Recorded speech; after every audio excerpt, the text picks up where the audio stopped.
शादी विवाह में आ रही हैं अड़चनें, विवाह के योग नहीं बन पा रहे हैं। शादी के लिए आपने कई उपाय किए, कई पूजा पाठ की, कई नियम अपनाए, लेकिन उसके बावजूद भी अगर आप विवाह संबंध में नहीं बंधे हैं, शादी की उम्र निकलती ही जा रही है, 30 साल 35 साल या उससे भी अधिक हो गई है और अभी तक अगर आपका विवाह संपन्न नहीं हो पाया है या फिर आप किसी से प्रेम विवाह करना चाहती हैं लेकिन कई रुकावटें आ रही हैं, कई रोड़े पड़ रहे हैं बीच में, तो ऐसे में आपको अपने पितरों को प्रसन्न करना चाहिए। जब आपके पितृ प्रसन्न होते हैं तभी आपको देवताओं का आशीर्वाद मिलता है और आपके घर में मंगल कार्य होने शुरू हो जाते हैं। अगर आपके ऊपर पितृ दोष है या पितृ आपके प्रसन्न नहीं हैं, आप अपने घर में पितरों के लिए कुछ उपाय भी नहीं करते हैं, दान पुण्य भी नहीं करते हैं, तो ऐसा करने से आपके बच्चों के ऊपर असर पड़ता है। कई घरों में आपने देखा होगा कि वंश की वृद्धि नहीं हो पाती है या फिर बहुत से घरों में है बच्चों की शादी ही नहीं हो पाती है, घर में लड़ाई झगड़ा रहता है, कई तरीके की परेशानी रहती है। तो इन सब की परेशानी के पीछे का सबसे बड़ा कारण होता है पितृदोष। तो ऐसे में पितृदोष के निवारण के लिए आपके पास बहुत ही अच्छा मौका है, क्योंकि पूरी साल में 16 दिन ऐसे दिन होते हैं जो कि श्राद्ध के दिन होते हैं और ये जो दिन है वो हमारे पितरों को समर्पित हैं। हमारे जो पितृ होते हैं वो अपनी वंशजों से तृप्त होने के लिए धरती पर आते हैं। कई पितृ होते हैं जो पीपल के पेड़ में वास करते हैं, कई पितृ होते हैं जो आपके घर में ही जो है आते हैं। तो ऐसे में आपको अपने पितरों को खुश करने के लिए उपाय जरूर करना चाहिए। अगर आप शीघ्र विवाह के लिए उपाय करना चाहते हैं तो मैं आपको इस वीडियो में साधारण से उपाय बताऊंगी, जिसको करने से अगर आपके ऊपर पितृदोष होगा तो वो तो समाप्त हो ही जाएगा। इसके साथ ही अगर आपके ऊपर मंगल दोष होगा, किसी भी तरीके का गृह दोष होगा, कोई बाधा होगी जिसके कारण शादी विवाह में अड़चनें आ रही हैं, तो वो सारी अड़चनें, सारी रुकावटें दूर हो जाएगी। तो आपके पास बहुत अच्छा मौका है कि आपको 21 सितंबर यानी जो सर्वपितृ अमावस्या है उस दिन या फिर उससे पहले आप उपाय कर सकते हैं। किसी भी एक दिन आपको उपाय करना है। तो सबसे पहले तो आपको जो है यह नियम बना लेना है कि आप जो है अपने घर में पितरों का तर्पण जरूर करें। इस कार्य को जो है घर में जिसकी शादी नहीं हो रही है, जिससे जैसे कि लड़का है, कोई शादी के योग नहीं बन पा रहे हैं, तो आप इन उपायों को कर सकते हैं। लड़के के जो माता पिता हैं वो भी इस उपाय को कर सकते हैं। तो इसके लिए महिला और पुरुष दोनों ही कार्य कर सकते हैं कि आपको एक लोटी में जल लेना है, उसमें काली तिल डालकर घर में दक्षिण दिशा की तरफ मुख करके ओम सर्व पितृदेवताभ्यो नमः मंत्र का जाप करते हुए अपने पितरों को आपको जल देना है। ऐसा करना काफ़ी शुभ माना जाता है।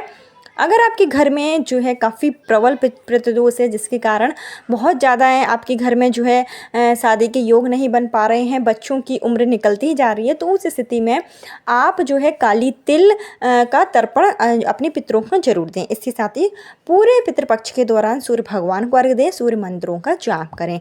इसके साथ ही आपको जो है जो भी लड़का या लड़की की शादी में रुकावटें आ रही हों, जो भी लड़का लड़की करना चाहें तो वो भी कर सकते हैं। जैसे अगर आपके पास समय नहीं है तो माता पिता भी इस कार्य को कर सकते हैं। इसके लिए आपको जो है पितृपक्ष के दौरान जो है शिव मंदिर में जाना होता है और शिव मंदिर में जब आप जाएं तो एक लोटे में जल ले जाएं, उसमें काली तिल डालें, जौ डालें, थोड़ा सा शहद डालकर शिवलिंग का आपको अभिषेक करना है। अगर आप काली तिल डालकर शिव जी का अभिषेक करते हैं पितृपक्ष के दौरान तो आपके ऊपर जो ग्रह बाधा होती है, जैसे कि आपकी कुंडली का सप्तम भाग है जिसमें गुरु ग्रह विराजित हो गए हैं, राहु केतु की स्थिति जो है हो गई है और शादी विवाह में अड़चनें आ रही हैं, तो उस स्थिति में भी सारी रुकावटें दूर हो जाएगी। पितृदोष से अगर आप पीड़ित हैं तो भी शिवलिंग पर अगर आप काली तिल चढ़ाते हैं, जल चढ़ाते हैं, शहद चढ़ाते हैं पितृपक्ष के दौरान, तो आपको पितृदोष से भी जो है आपको निवारण, पितृदोष से भी आपको मुक्ति मिलती है।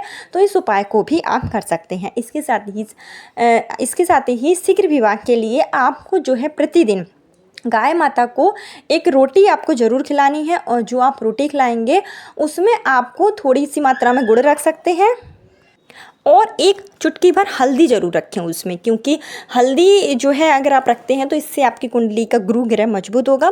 तो एक रोटी ले लें, उसमें गुड़ रख लें और घी ज़रूर लगा लें और थोड़ी मात्रा में आप जो है हल्दी पाउडर रखकर गाय माता को आपको यह रोटी अपने हाथों से खिलानी है। अगर आप पितृपक्ष के दौरान गाय माता को रोटी खिलाते हैं या जो भी आपसे बन पड़े आप खिलाते हैं, तो गाय माता को रोटी खिलाने से आपके पितृ प्रसन्न होते हैं और आपको आशीर्वाद देते हैं, जिससे कि आपके कार्य में जो भी रुकावटें आ रही होती हैं वो बहुत जल्दी दूर हो जाती है। तो इस कार्य को भी आप कर सकते हैं। पितृपक्ष के दौरान आप एक छोटा सा कार्य जरूर करें, इससे शीघ्र विवाह के योग बनते हैं। आपको क्या करना है कि एक आटे का दीपक आपको बनाना है। आटे का दीपक जो गेहूं का आटा आता है उसको ही आप जो है सान के, कुछ भी उसमें मिलाए नहीं, आटे का एक चौमुखी दीपक बना ले। उसमें 4 बाती, जो रुई की ही बाती आपको लगानी है, 4 बाती, और उसमें आपको सरसों का तेल डालना है। सरसों का तेल डालकर और इसके साथ ही 1 लोटे में जल लेकर कुछ मीठा डालकर आपको जाना है पीपल के वृक्ष के नीचे। यह कार्य आप रोज़ाना कर सकते हैं। रोज़ाना जैसे नहीं कर पा रहे हैं तो जिस दिन आप अपने घर में अपने पूर्वजों का श्राद्ध करते हैं उस दिन कर सकते हैं, अमावस्या तिथि पर करते हैं और गुरुवार के दिन कर सकते हैं। तो 1 लोटे में जल लेकर और इसके साथ ही चौमुखी दीपक लेकर पीपल के वृक्ष के नीचे जाएं। पीपल के वृक्ष में आपको जो है जल चढ़ाना है, अपने पितरों को याद करना है, ओम नमो भगवते वासुदेवाय नमः मंत्र का जाप कर सकते हैं, क्योंकि ऐसी मान्यता है कि पीपल के वृक्ष में साक्षात श्री हरि विष्णु का वास होता है और पितृपक्ष के दौरान आपके पितृ भी जो है पीपल के पेड़ में आते हैं। तो इस उपाय को आप कर सकते हो। चौमुखी दीपक यानी कि चारों दिशाओं से आप दीप प्रज्वलित कर लें, ओम सर्व पितृदीप्ताभ्यो नमः मंत्र का जाप कर सकते हैं। इसके साथ ही पीपल के पेड़ की परिक्रमा जरूर करें, अपने पितरों को याद करें। इस दिन अगर आप जो है अपने पितरों को याद करते हैं, पितरों के नाम से अगर आप चीज़ों को दान करते हैं, जैसे कि अगर आप इस दिन या तो किसी जैसे जिस दिन आपके पितरों का श्राद्ध हो उस दिन आप किसी ब्राह्मण को भोजन करा लीजिए, उन्हें दक्षिणा देकर संतुष्ट करें। नहीं तो आप कच्चा जो सीधा होता है, जैसे कि चावल है, गेहूँ है, आटा है, घी है, इन सबको आप जो अपने पितरों के नाम से किसी भी गरीब को दान दे सकते हैं। यह कार्य अगर आप पितृपक्ष के दौरान करते हैं तो इससे आपके बच्चों की कुंडली में जो भी ग्रह दोष होता है, जो भी पितृदोष होता है, जिसके कारण शादी के योग नहीं बन पा रहे होते हैं या शादी जो है के रिश्ते आते हैं लेकिन रिश्ता जो है पक्का होते होते भी रुक जाता है, तो उस स्थिति में आपको यह कार्य जरूर करना चाहिए। इसके साथ ही एक बहुत ही अच्छा उपाय है जो हमारे पूजनीय गुरु जी की कथा में कई बार बताया गया है और कथा को ध्यानपूर्वक सुनकर ही आपके लिए यह उपाय लाया गया है। शीघ्र विवाह के लिए अगर आप बहुत दिनों से परेशान हैं तो इस उपाय को आप जरूर करें। इसके लिए आपको लेना है 2 चावल के दाने, यानी कि जो आप चावल के दाने लेंगे वो साबुत चावल का दाना होना चाहिए। तो 2 की मात्रा में चावल का दाना लेना है आपको और इसके साथ ही 1 लोटा अपने घर का जल लेना है। यह लेकर जाएं आप शिव मंदिर में।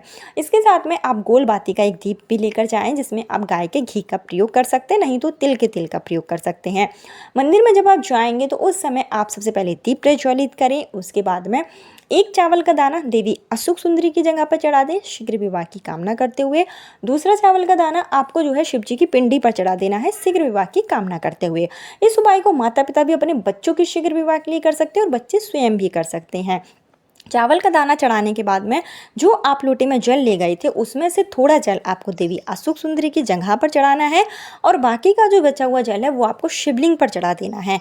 इस कार्य को आप 16 दिनों में से किसी भी एक दिन कर सकते हैं, जिस दिन आपको समय मिले उस दिन आप यह कार्य जरूर कर लें। ऐसा करने से अति शीघ्र विवाह के योग बनते हैं, भोलेनाथ की कृपा आप पर होती है और जब शिव जी की कृपा आप पर हो जाती है तो जो भी ग्रह दोष होते हैं वो शांत हो जाते हैं, जो भी अशुभ ग्रह की स्थिति होती है वो सही हो जाती है, पितृदोष से आपको मुक्ति मिलती है, काल्प सर्प दोष है अगर आपकी कुंडली में तो वो भी ठीक हो जाता है। तो इन सब उपायों को आप जरूर करें।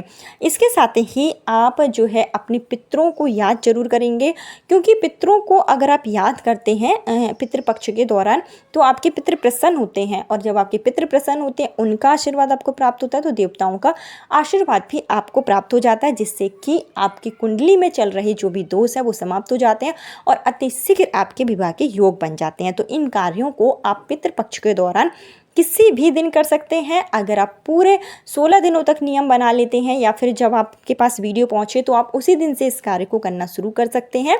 आप चाहें तो डेली करें, डेली नहीं कर सकते हैं तो जो मैंने आपको दिन बताए हैं, जो तिथियां बताई हैं उन पर आप जरूर कर लें। ईश्वर की कृपा से और आपके पितरों की कृपा से आपके बच्चों की शादी के अति शीघ्र योग बनेंगे। कल फिर मिलती हूँ नई वीडियो नए उपाय के साथ। जब तक के लिए हर हर महादेव, ओम नमः शिवाय।